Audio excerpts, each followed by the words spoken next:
What, you want to learn something? Yes, I do. What, you want me to teach you something? You want to learn something? All right, here's a useful lesson for you. Give up. Just quit. Because in this life, you can't win. Yeah, you can try. But in the end, you're just gonna lose big time because the world is run by the man. Who? The man. Oh, you don't know the man? Oh, well, he's everywhere.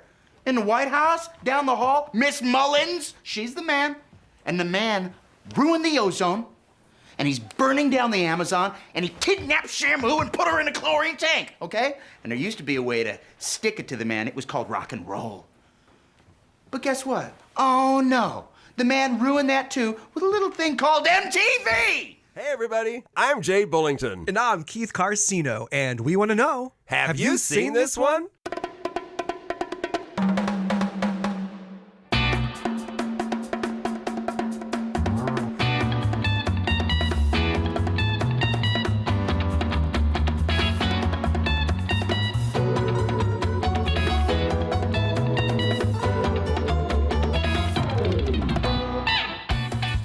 It's so funny. I moved the table so the light from the window would be more flattering on me. Like nobody else is going to see this but you. This was Hey! You have a really tough audience to win over. Let me tell you. And by the way, you are glowing right now. Oh, thank you, sir. Thank you. Perfect. I just smooth Oh my as God. a. Oh yes, bottom. as a baby's bottom, of course. Yes. And with that, let's welcome everybody to episode number 186. Hey. Keith, how you doing, friend? Well, talking about baby's bottoms to start off the episode, I don't think is a better way to get it going, buddy.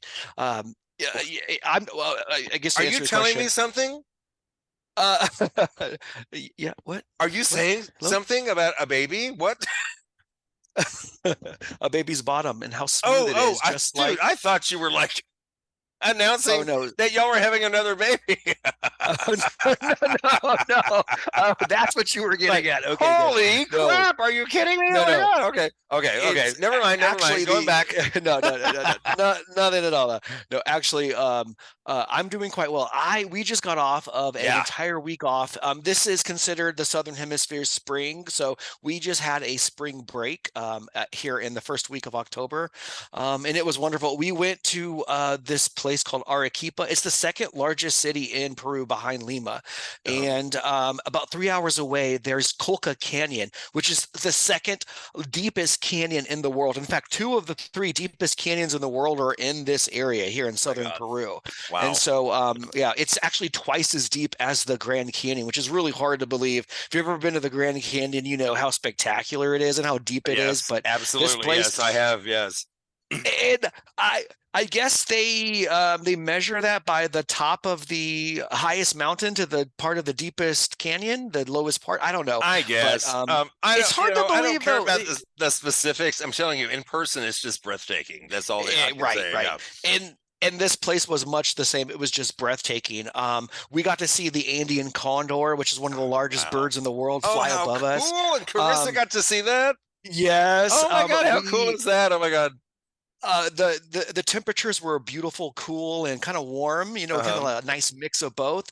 We got to enjoy the hot springs at night and see shooting stars too. It was quite a cool experience. Gosh, and I'm so best excited of all, y'all got to do this. We went and enjoyed all this with our friends too, who actually just moved in a few months ago. They moved into the same building as us, so like 4 floors above us. It's just really nice because Carissa has friends that she can play with, and we have friends that we can double date and stuff like that. So we got it good. We got it going good over here. Oh my God, Keith, that's so cool. I'm so excited for y'all. Usually, Jay, I'm the first one to throw it out and tell you what has been entertaining me. But I have only 2 movies to go today. Why don't you go first today, and then I'll finish it off. Okay. No problem. One thing that I really, really, really enjoyed a lot. If you're a fan of the movie Airplane. Love Airplane. Leslie Nielsen who doesn't love this movie? Okay, I listened to a book on Audible called "Surely You Can't Be Serious: The True Story of Airplane." It's written by David Zucker, Jim Abrams, and Jerry Zucker, the 3 directors and writers of the original film. They also read it along with like many of the stars of the film, not just stars of the film, but lots of famous people who just wanted to chime in because they love this movie so much. It is a fascinating listen. I'm halfway through my second time listening to it. It's so good. It's so Oh wow. Okay. yeah, it's That so good. much fun. Yes. Cool. Two more things. One, I'm a little torn on. Literally 30 minutes ago, I got home from the theater. Went with my friend Trisha down the street and our friend Lynn. Okay. We went to see Right. The Exorcist Believer, the new Exorcist movie. Oh yeah. Yeah. What are you? What you're I not looking too? Not too happy I'm about it. What? I'm kind of What happened? meh on it. Really? Yeah, What? and I can't say The trailer looked pretty good. You know, I there's like know. two girls, and Yeah, was it I kind of just the same old, or was it too Hollywooded out? And or was the first one just so creepy and set the bar so high that the second one well, just wasn't? I would say at that that, same except level? Exorcist 3 is also a magnificent horror movie with one of the biggest jump scares I've ever seen in my life. I'll never forget seeing it at the theater. Everybody screamed bloody murder when it happened. But also great acting. George C. Scott and Brad Dourif. I mean, they're so good in Exorcist 3. Exorcist 2 sucked. It was terrible. It was just really bad. The Heretic. It was really bad. Oh yeah, I remember that. Oh one. I God! didn't It enjoy was it too just much. really, really like laughably Heretic, bad. You yeah. know, yeah. Uh-huh, So, uh-huh. but this I had Boring. high hopes going in, and then as it rolled along, I'm like, okay, yeah, okay. Really? Yeah. What? And there's one character. Okay, first of all, okay, Uh-oh. you might want to jump ahead if you haven't seen, because this movie just came out. I'm gonna spoil. I'm gonna try not to spoil things, but I'll say this: and nobody. This is not spoiling anything. Ellen Burstyn is in the film. Ellen Burstyn was in the original The Exorcist, and she's in this. Ellen Burstyn is what The she mother was from the girl's original foreman? Exorcist. She Oh, was the the mother. original, Okay. the original one. And Linda Blair is listed as being in the movie also, from who was the girl who was possessed in the original Exorcist. Oh, what So- did she have like a minor part in it, or what is she? she do? Incredibly, Oh, really? She's like is like a cameo. incredibly So minor. Yeah. a quick That's all I'm cameo, going to that's it, say. yeah. That's all I'm going to say. Okay. But she is in it. I'll say that too, though. She is in Right. it in a sense. I mean, there's like pictures of her and stuff. You know what I mean? Oh, Yeah. okay, gotcha. So Okay. anyway, because I don't want to give anything away. Sure. However, there's one actress. I'm sorry, actor. I try to say actor because I feel like they're all actors. You know, we're not Right. teachers and teacheresses. We're just teachers. So I feel like they're A all Mr. actors. and the mistress. Yeah. But there's one character in this that just, to me, it was almost like she was in a spoof movie. She was so over the top to me.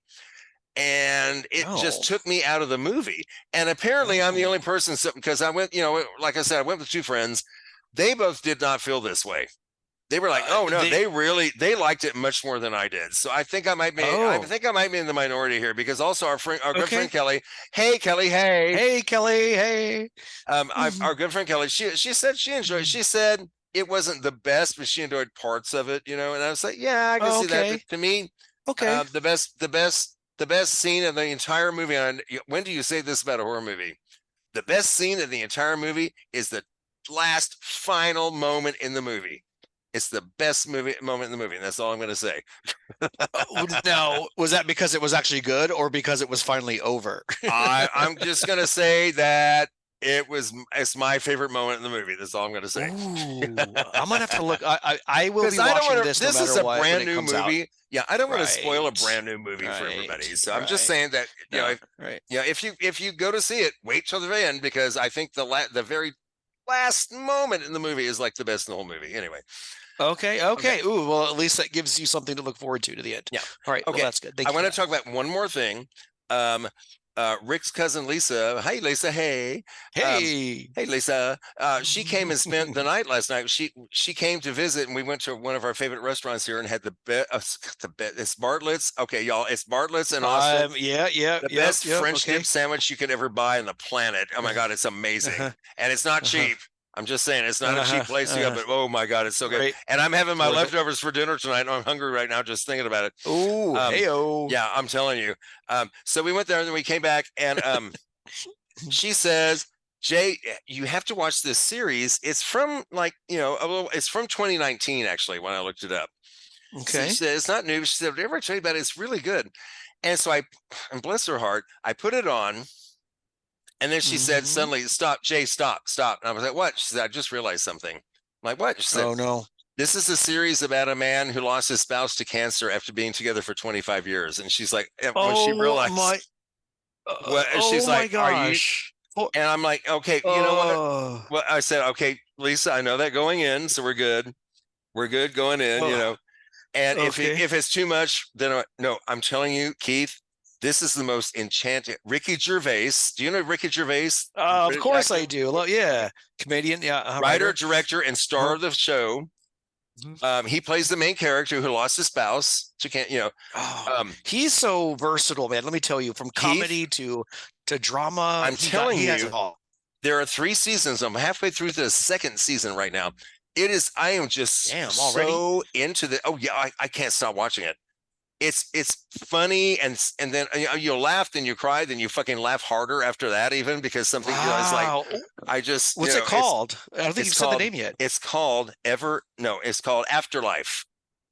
Afterlife. It's called Afterlife. Yes. It is Okay, brilliant and it is hilarious. It is also very touching, but mostly just like, mostly you smile and laugh and grin. And oh my God, I have not been so much into a series. I can't remember when. It's amazing. Oh, cool. Thank you, Lisa. Okay. Oh my God, very it's amazing. nice. Oh my Okay. God.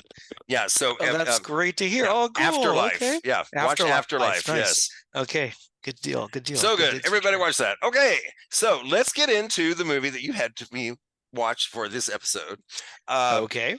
I can't believe I've never seen this movie before, because it's directed by Richard Linklater, a famous director from here in Austin, no less. Yeah. Who I really love. For some reason, Dazed I've and never Confused. seen this. Oh, dude, Dazed and Confused, I mean, Slacker. it goes on. I mean, it goes. Oh my God. So it's from 2003. It's 20 years old, exactly 20 years old. I'm so glad that you had me watch this. Let's just go ahead and get into School of Rock.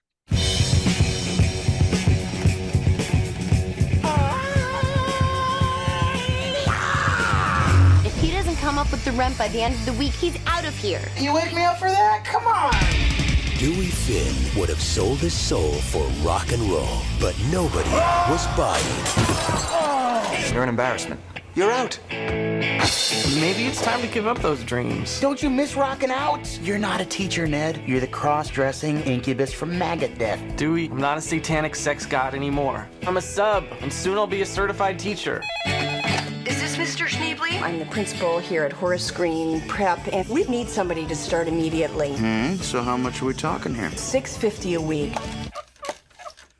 Hello, this is Ned Schneebly. Everyone, I'd like to introduce Miss Dunham's substitute. This is Mr. Schneebly. All right, look, I've got a hangover. Who knows what that means? Doesn't that mean you're drunk? No. It means I was drunk yesterday. Now, at the most prestigious prep school in the country, Yes, Tinkerbell. That poster charts everyone's performance. where the students are rewarded for following the rules, What kind of a sick school is this? he's going to teach them a lesson There will be no gold stars or demerits. that will rock their world. It's called Rock Band. Is this a school project? It will go on your permanent record. Hello, Harvard, yo. You, what's your name? Zach. You ever play electric guitar? My dad won't let me. Zach? Do not walk away from me when I'm talking to you. What makes you mad more than anything in the world? No allowance. Chores. Bullies. All you bullies get out of my way, cause I am really ticked off.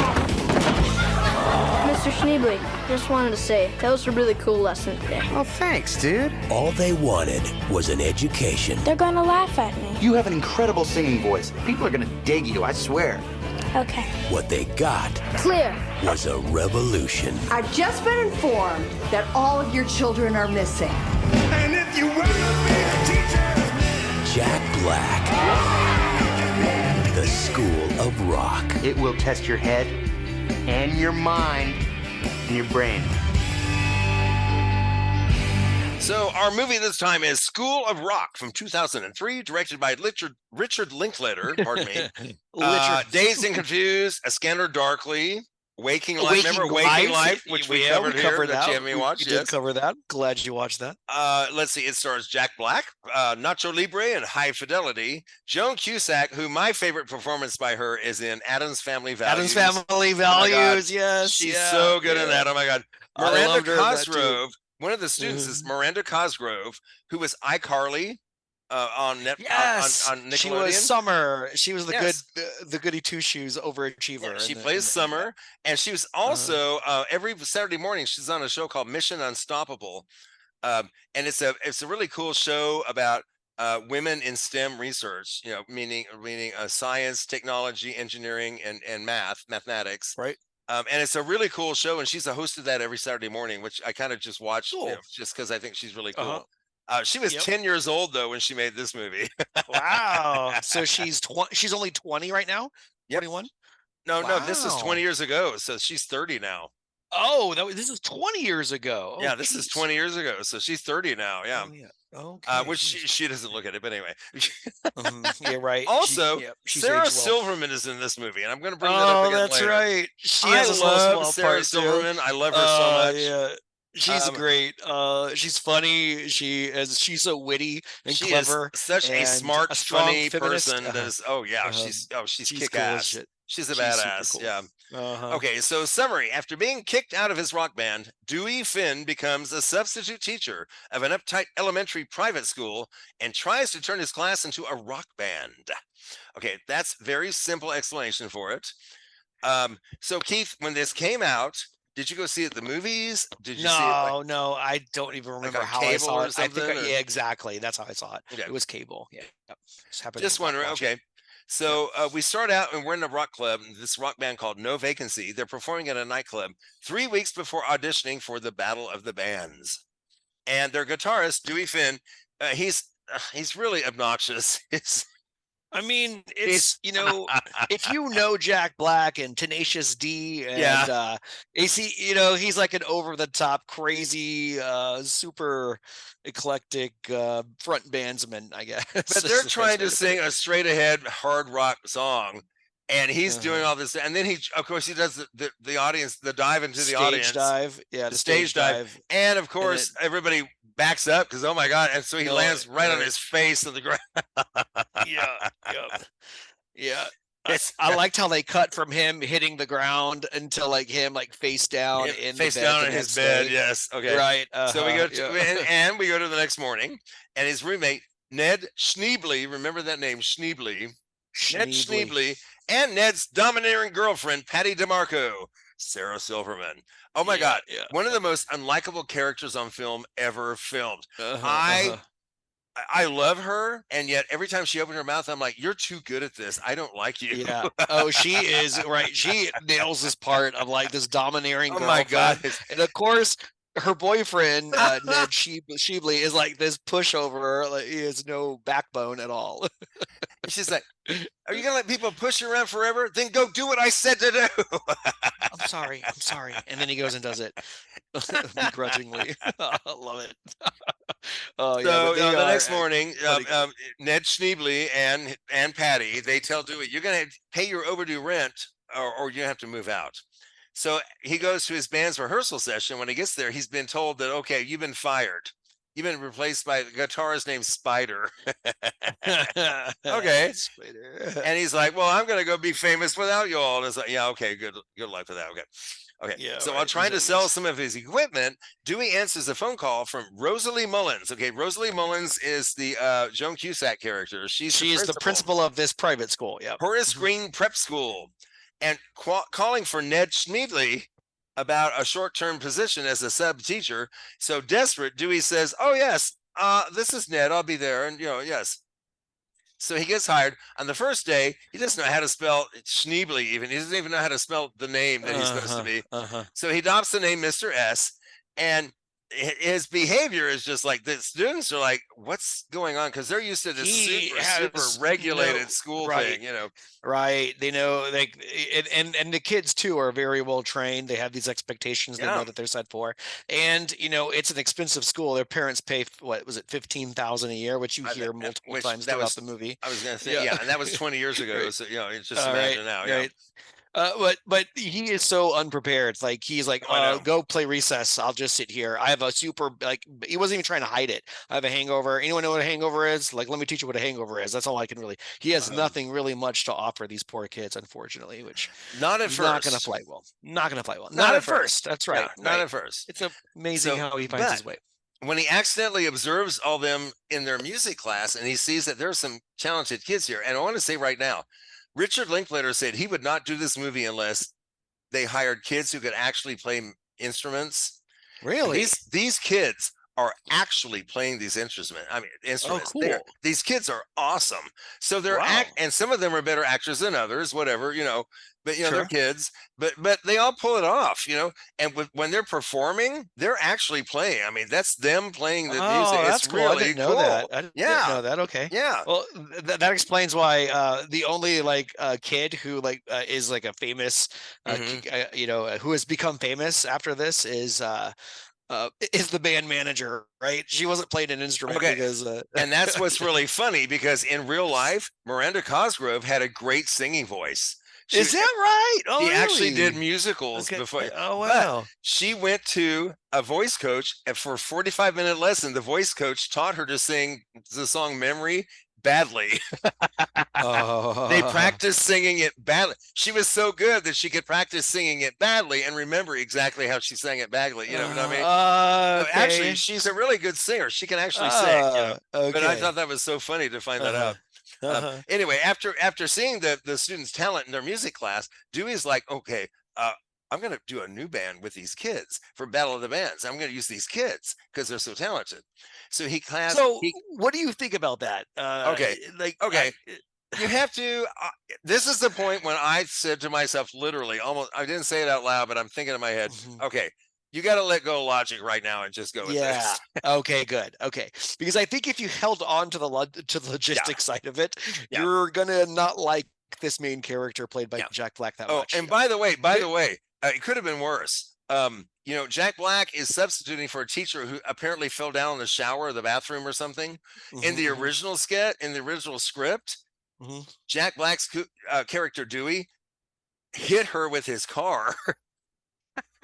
Oh, I like that. Oh, that I know. good. But they decided, we don't want him to be that dislikable. We don't want to go that far. So. Yeah. Okay. I see that.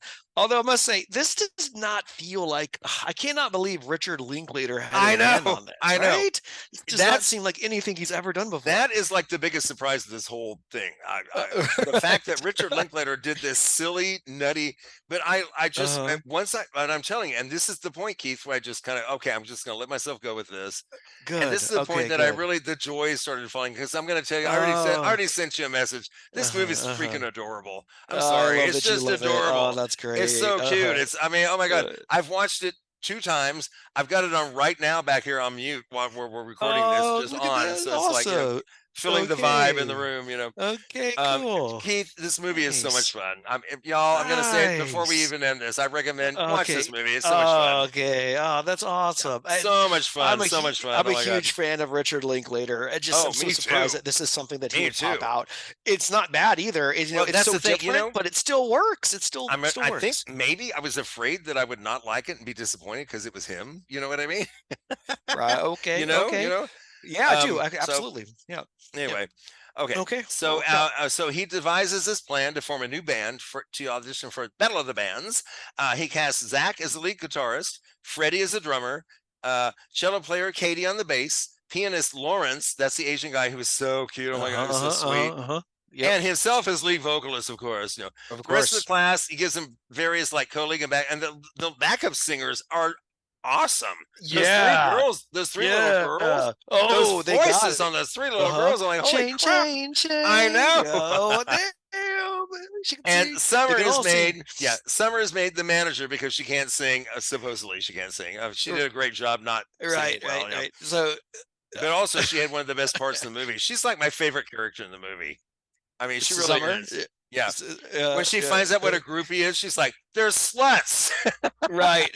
Well, she was first told to be a groupie. She's like, I did the research. They're sluts. So they sleep with the band. And then she threatens Dewey is like, listen, if you don't give me a different role and position, my parents are I'm going room to parents. Yeah, like you know, they're volunteers here, so look out. Right. Not just that, but they would hate to know that what their $15,000 is. And so he's like, all right, I'll go ahead and make you band manager, and flips it on her, which is a really smart move on his part, because I think her brain was kind of centered around and had she has the strength and skill to pull that off really well, probably better than anyone else in the class. Oh yeah, so band manager was a really good position for her. And she's the perfect actor for that role. She was great. She's great in this. She's my favorite character. Like I said, I just love her. It's great. So the project takes over all the normal lessons. They don't have any other normal lessons. It's all day long. It's band. It's working on the band. But these students, they're embracing their talents, and also they're kind of overcoming like a lot of insecurities and stuff while they're doing this. Oh, for sure, right? Yeah, exactly. And they realize that rock and roll can help them stand up for themselves, against the man, as they call Ms. Mullins, like Lawrence, the keyboard player. I was saying, the kid that played the keyboard. He's worried about not being cool enough, and Zach, so he tells him, no, this is going to make you cool. You just have to, hang in there. And so I think it's at this moment too, where like before I did not like Dewey. I thought he was manipulative and trying to like just get these kids to get him to win and to get revenge on his old band that fired him. Here's what also makes this movie work. There's a character arc for him where he's despicable, and then he's like, okay, he gets to see where it's okay. Yep. Now you see the goodness in people, and you're positive instead of negative, right. Without changing too much. Well, of course, he's still himself, right? But yeah. Anyway, all the kids, I mean, I'm not going to go through every single one, but oh my God, all the kids, they're just amazing. It's amazing. Yeah. He relates to all them. And later on, as he says, they've touched me and I'm sure I've touched them, which we'll come back to later. We'll come back to that later. Yeah, we'll come back to that later. Taken out of context, it sounds very horrible. Meanwhile, Michelle and Eleni, the groupies, come up with Summer's approval, of course, the name of the band, The School of Rock. And it's that I'm like, this is like a little fairy tale for grown-ups to pretend like, I wish I could have done this when I was in elementary school. You know what I mean? Right. Yeah. So funny. He sneaks them out for the audition while the rest of the class stay behind to maintain their cover. And they have all these manipulations, so no one will know what's going on. Despite the bill being full, the band is accepted after Summer tricks the staff into thinking that the kids are terminally ill. And I laughed out loud so hard. That kid laying down in the street, just laying in the street, pretending like, I'm so sick, I can't stand up. I'm like, oh my God, it was so funny. And it's really tacky.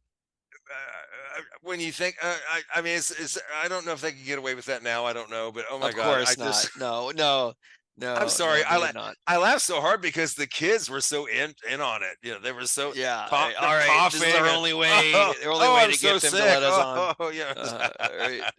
Right. So I'm sorry. I thought it was adorable. I couldn't help it. It's so funny. Okay, so the next day, Rosalie decides to check on Dewey's teaching progress, and then he has to pretend like they're actually doing a class, and that's kind of cute. The scene where he's pretending to actually teach them something, besides. Right. Okay.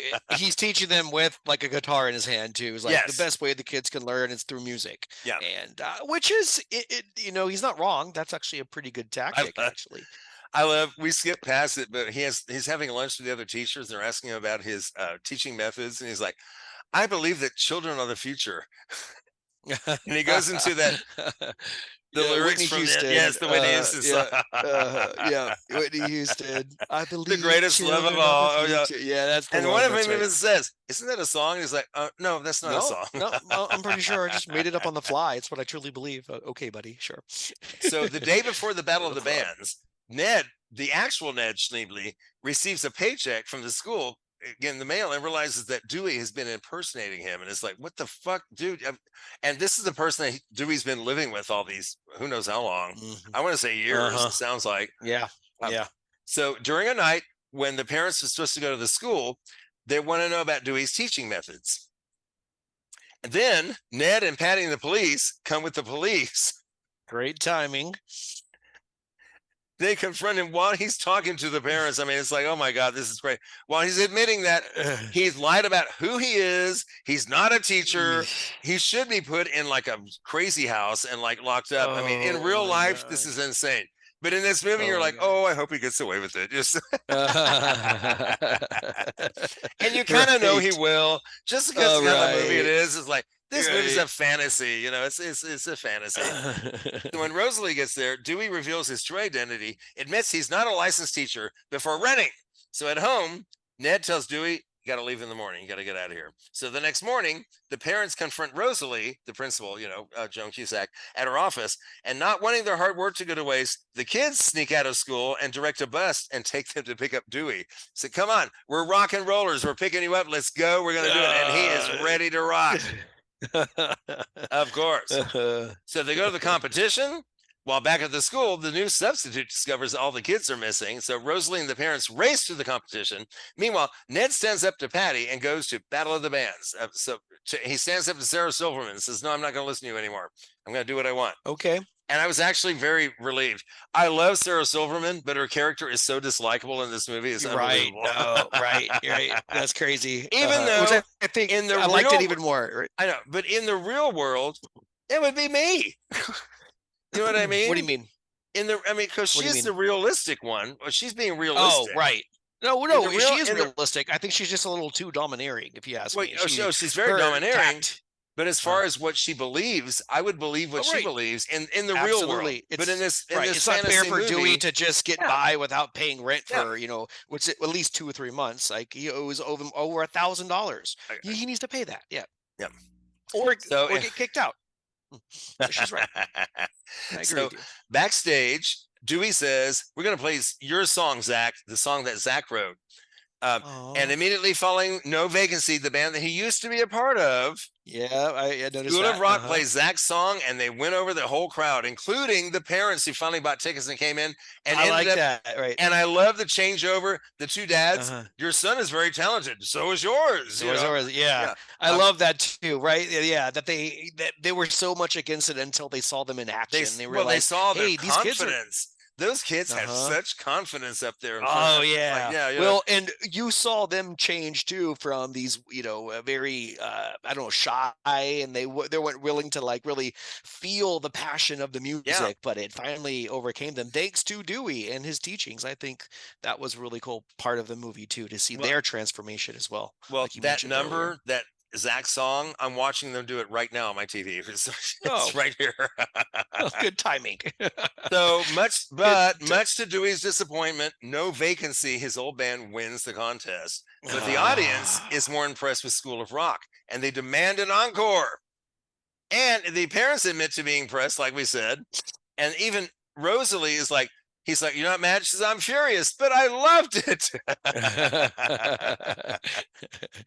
So sometime later, an after-school program known as the School of Rock opens, and Summer has obtained many offers for shows and record deals from the band. Of course. And now Dewey has his own residence and works as a music coach for the students, while Ned has left Patty, yay, and having rediscovered his passion for rock music, teaches beginner students music. Hey, he's doing both. And sorry, Sarah Silverman. I love you, Sarah Silverman. I do. But your character was an asshole. So I'm glad to see you go. The idea for this movie came from the writer Mike White, moved into an apartment next to Jack Black. And White would often Jack Black. Yeah, I know, right? White and black and white. White would often find Jack Black running naked through the halls or blasting much of the music featured in the movie at full volume, just playing rock and roll music crazy. Jack Black thought of all the nicknames for the kids. That was all him. And like I said, they all played the actual instruments. Actually, Jack Black plays guitar, but the guitar solos were not him. He's not that good. Oh, really? He plays guitar, but he admits he's not that good. He's not that good. Yeah. So I play guitar, but I'm not the so. But he is more of a showman. He is a showman, though. Yeah. That is, and he has no shame at all, and he lets it all out there, and he feels it. Yeah. I like to watch him just period. Like I really love Tenacious D. Their music isn't the best at all, but it's just entertaining to watch him go. To enjoy himself as much as I enjoy him too.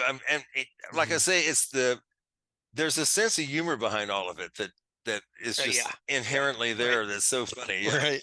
Yeah. Okay, so critics, Peter Rayner from New York Magazine / Vulture. It would be a shame if only kids went to see this film. Adults who can still plug into their inner rocker, if only to play air guitar, will love it too. Oh, that's great. And I made sure Chris and I watched this movie this last time, and she really enjoyed it too. Did she like it? Yeah, she wanted to. We only had time to watch about half of it because it was bedtime. And then I told her, "Don't worry, I'm not gonna." She said, "Don't watch anymore before we get to watch it again." And the next night, we ended up finishing it. You finished it, really okay? Nice. Yeah. Oh, awesome. And she made it. Yeah, she really enjoyed it too. So kid approved. That's so cool. It was hard to, I tried to find reviews on both sides. It was hard to find a negative review, actually. Oh, really? Is that right? But I did find this. Antonia Quirk from London Evening Standard. School of Rock just doesn't rock. It has no appetite for destruction, no raw power. It's like late Whitesnake, tidied up, overproduced. Jack Black is not, sad to say, Jack White. From the Stripes. Or, Yeah. So, but then David Anson from Newsweek. Okay, and I've quoted David Anson many times on this show from Newsweek. School of Rock made me laugh harder than any movie I've seen this year. He saw it when it came out. And he's really? like, he's like, it just made me laugh harder than any movie. Yeah. Oh, cool. Okay. IMDb score. Actually, I'm kind of low on this because I thought it'd be higher, 7.2. Oh, really? I thought it'd be lower. I didn't really? think they. Oh, yeah, no. I thought Well, it was how high about sixes, this? mid-6. Do you want to make a guess at the tomato meter, the critics and the tomato Well, meter? the way you set it up, I bet it's going to be pretty high, like 95, 96. Actually, 92. 92. Okay. 92%, which That's is good, damn though. high. Okay, Yeah, that's good. Get this though. Get this audience score, 64. Really? I know. That's based Isn't on that everything else, crazy? that's much lower. That is. I know. not I what don't get it. expected. I don't get it. Keith, I already told you, I love this movie. I'm surprised because this one kind of feels like some other ones that we've done before. And I was thinking, man, you haven't really liked this kind before. Sometimes when I throw a comedy your way, it just doesn't resonate well. But I think that you had the right mindset. Like when you said, I'm just going to stop thinking logically. I'm just going to watch as it. a teacher. I know he wouldn't get away with 30 minutes of what he did when he got there. Oh, no way. He'd be out in 30 exactly. minutes, yeah. Right. In real life, because you got to show your ID. It's like, it's bullshit. Of course, but, right. But just, you let go of that, just give up to that disbelief, just. That could happen. Okay. I'm right. Suspension of disbelief. That's what it's called. Suspension of disbelief. That's what it is. And that's what I did. I like that. That's exactly what you should do to enjoy this. So I recommend this movie. Y'all watch this movie. It's so fun. Oh, and Keith, did y'all watch the credits when he's singing? Oh, yes. I love the credits part. Yeah, that part you have to watch it. Yeah. You look at those kids. You can see how much fun those kids are having with him. You know what I mean? Yeah, oh, no doubt. Yeah, and I really like that part too, because you give each one to kind of showcase their skills, and it's kind of like put a spotlight on all of them. It was awesome. Yeah, which I love to do. Like deep down, like day one, he was a horrible teacher, but he ended up really touching. He had an arc. Touching these kids. His character had an arc. I'm telling you, it had an actual character arc. Yeah, he found the goodness in himself and the positive in himself instead of And I think with that, the kids also were able to grow and develop as any teacher would hope they would. And I think that's one of the more enchanting and enheartening.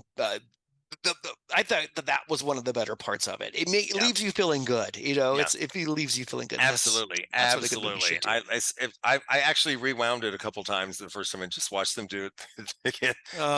With them all playing their solos and the girls singing and everything. Yeah. It was like, I got to see this again. It's so adorable. Oh my God, it's so cute. And they're all, the way they look, they're all making eye contact with him and smiling just like. They're having fun. They're having fun. So they're enjoying fun. music. Y'all, it's so cute. Yeah. Okay.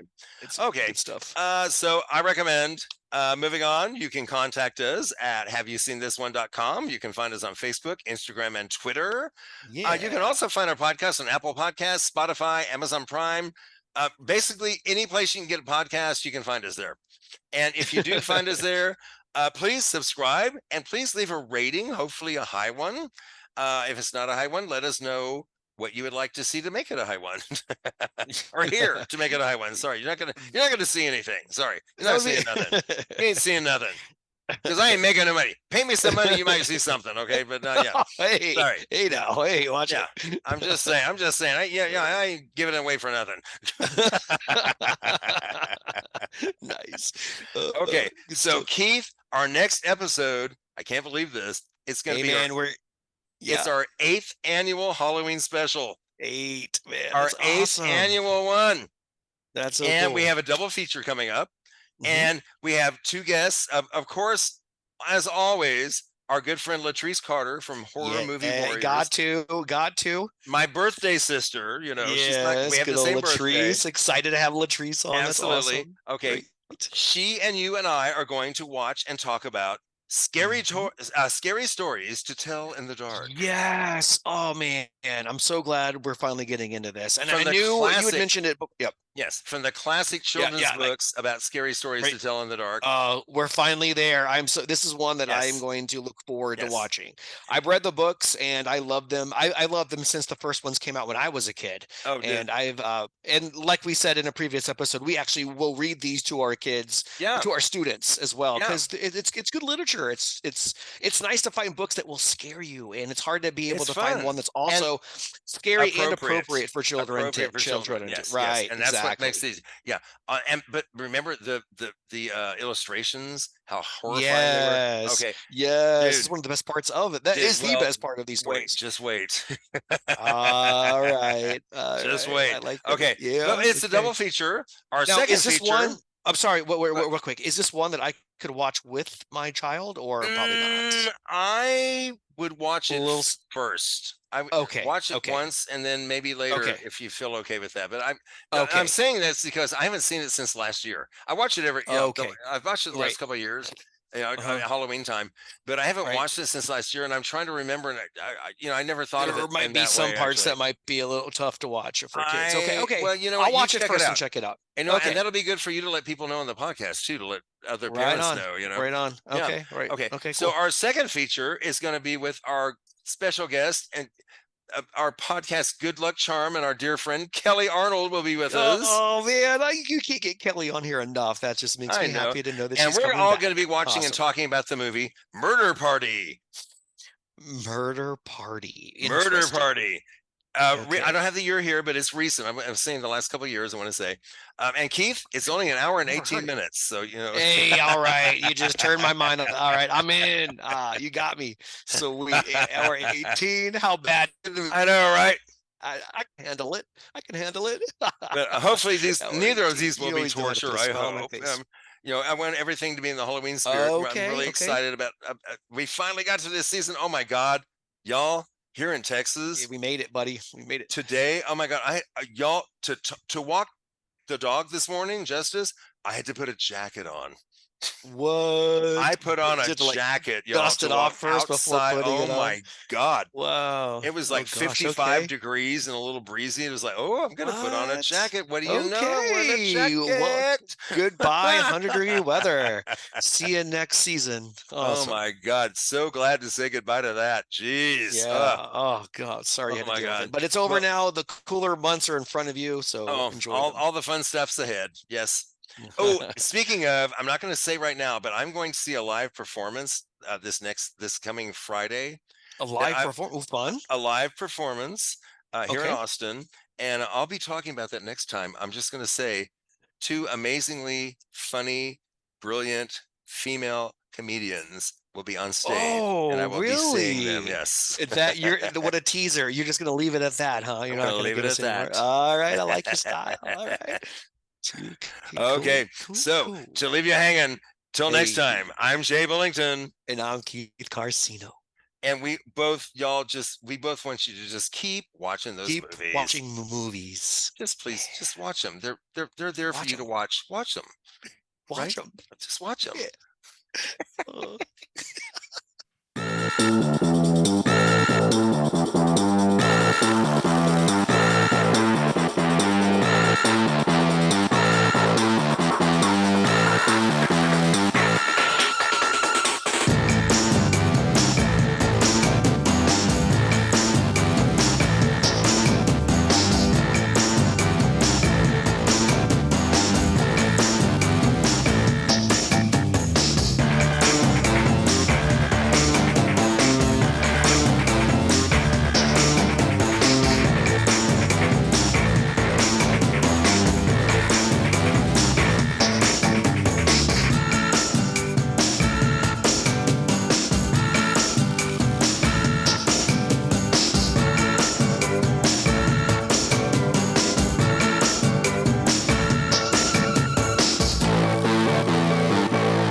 Bye-bye. Bye-bye. Bye-bye. Okay. Bye-bye. Okay.